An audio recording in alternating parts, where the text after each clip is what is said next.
Oke, halo anak-anakku, ketemu lagi bersama dengan saya Mr. Muntaha. Seperti apa yang aku bilang, bahwa belajar tidak boleh kita lupakan.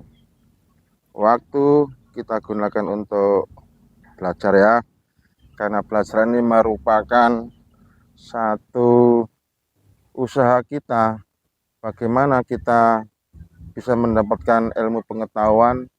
Caranya ya lewat belajar. Bisa belajar di dalam kelas, bisa belajar di luar kelas. Nah, ini sekarang namanya kita belajar di luar kelas. Pak guru di sini, anak-anak semua di rumah, tetapi kita masih bisa tatap muka, maksud saya, sebagaimana kita ketemu di kelas. Oke. Kali ini materi yang akan disampaikan oleh Pak Guru adalah materi kelas 6, bisa juga kelas 5 ataupun kelas 4. Bahwa kemarin kita telah membahas materi tentang pelajaran bagaimana cara kita membuat kalimat perintah atau disebut dengan istilah command.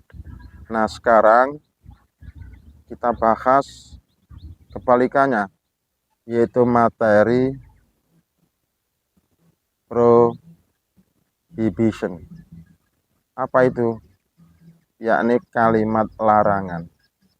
Kalau kemarin kita sudah bisa membuat kalimat perintah, sekarang kita pelajari bagaimana cara kita membuat kalimat larangan.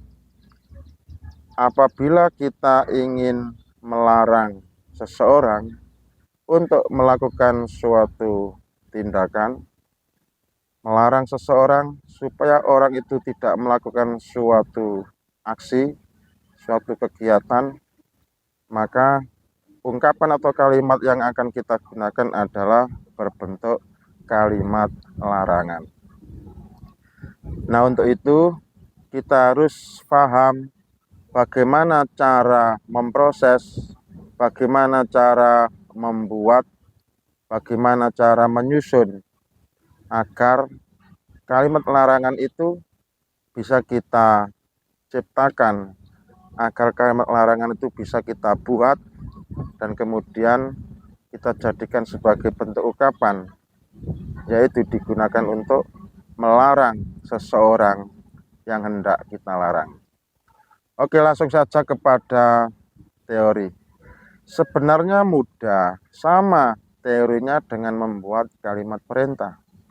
Kalimat perintah teorinya adalah kita gunakan verb 1, lalu kemudian kita ikuti dengan objek yang berupa benda, dan diakhiri dengan kata please.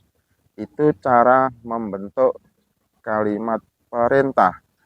Sedangkan cara membentuk kalimat larangan, tinggal menambahkan kata don't di awal kalimat. Kalau sudah paham tentang cara membuat kalimat larangan, kalimat perintah maksud saya, maka membuat kalimat larangan ini sangat mudah sekali, hanya tinggal menambah kata don't. Jadi pertama formulanya adalah kita ucapkan atau kita gunakan kata don't. Saya ulang, don't. Artinya jangan. Setelah kata don't, lalu gunakanlah verb 1. Don't, lalu verb 1. Setelah verb 1, kemudian gunakan objek yang berupa benda apapun yang bisa dijadikan objek. Setelah itu ditutup atau diakhiri dengan kata please biar lebih sopan. Tidak pun nggak masalah, tapi kalau diberi itu tambah bagus, tambah baik. Maka kalian harus ingat rumus itu, formula itu. Cara membuat kalimat larangan, pertama diawali dengan kata don't. Setelah itu diikuti dengan verb 1. Setelah itu ditambahkan objek. Setelah itu ditutup dengan kata please. Maka secara teori sudah menjadi atau sudah bisa dijadikan sebagai patokan cara kita membuat kalimat larangan. Nah, sekarang bagaimana contoh-contohnya? Oke, contohnya kita buat saja kata kerja yang biasa atau bisa kita lakukan, di dalam kelas. Misalnya begini, papannya jangan dihapus, papan tulisnya jangan dihapus, jangan dihapus papan tulisnya. Bagaimana kalau kita ucapkan dalam bahasa Inggris? Maka kalimat tersebut jika kita ucapkan dalam bahasa Inggris sesuai dengan rumus tadi, berarti kita ucapkan don't clean the blackboard please. Don't clean the blackboard please. Jangan dihapus papan tulisnya. Nah, seperti itu. Lagi contoh lagi, misalnya kita mau melarang teman atau melarang seseorang supaya tidak menutup pintu. Jangan ditutup pintunya. Pintunya jangan ditutup. Itu namanya melarang. Nah, bagaimana melarang semacam itu kalau kita ucapkan dalam bahasa Inggris? Jangan ditutup pintunya. Jika kita ucapkan dalam bahasa Inggris, maka kita bisa bilang don't close the door please. Don't close the door please. Jangan ditutup pintunya. Lagi, kalau kita mau melarang seseorang agar orang itu tidak membuka jendela, jendelanya jangan dibuka. Jangan dibuka loh jendelanya. Jangan dibuka. Jangan kamu buka ya jendelanya. Itu kan namanya melarang. Bagaimana pernyataan larangan seperti itu kalau kita ucapkan dalam bahasa Inggris? Maka kita bisa bilang don't open the window please. Don't open the window please. Nah, mudah kan? Contoh lagi, misalnya kita mau melarang menyalakan lampu.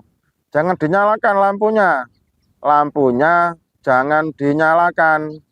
Itu kan juga melarang. Bagaimana larangan ini kalau kita ucapkan dalam bahasa Inggris? Maka kita bisa bilang don't switch on the lamp please. Don't switch on the lamp please. Jangan dinyalakan lampunya. Atau kalau kita mau melarang orang agar orang itu tidak mematikan kipas angin. Kipas anginnya jangan dimatikan. Jangan dimatikan loh kipas anginnya. Angkat, jangan dimatikan. Ini kan juga melarang. Bagaimana bentuk larangan ini? Kalau kita ucapkan dalam bahasa Inggris, maka kita bisa bilang don't turn off the fan please. Don't turn off the fan please. Jangan dimatikan kipas anginnya. Nah, mudah kan? Oke, contoh lagi yang terakhir. Misalnya kita mau melarang teman atau melarang seseorang. Nggak usah disapu lantainya. Sudah nggak usah disapu.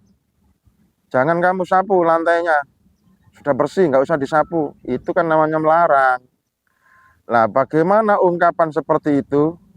Jika kita ucapkan ke dalam bahasa Inggris, yang kita tujukan kepada partner kita atau orang yang kita ajak bicara, maka kita bisa bilang, don't sweep the floor please. Don't sweep the floor please. Jangan kamu sapu lantainya.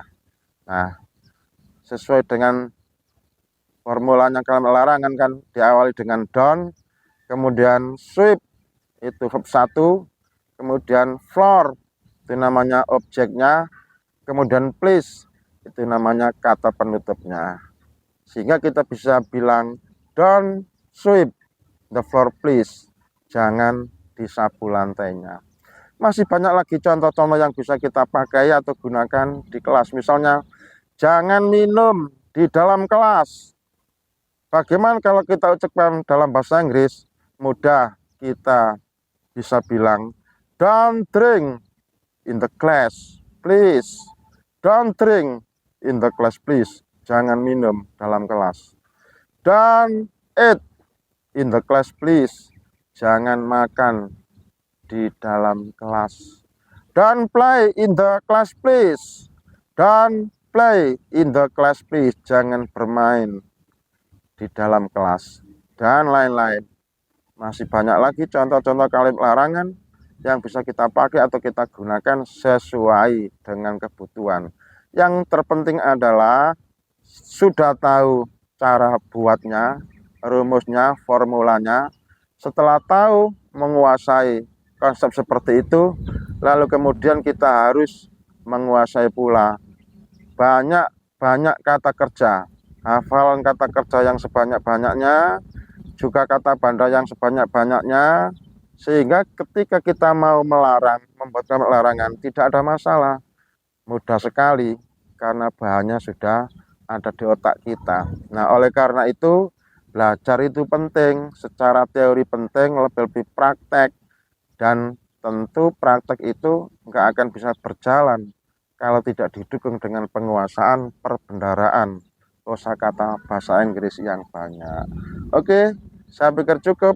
Terima kasih penjelasan dari saya, Mr. Monta. Semoga ada manfaat.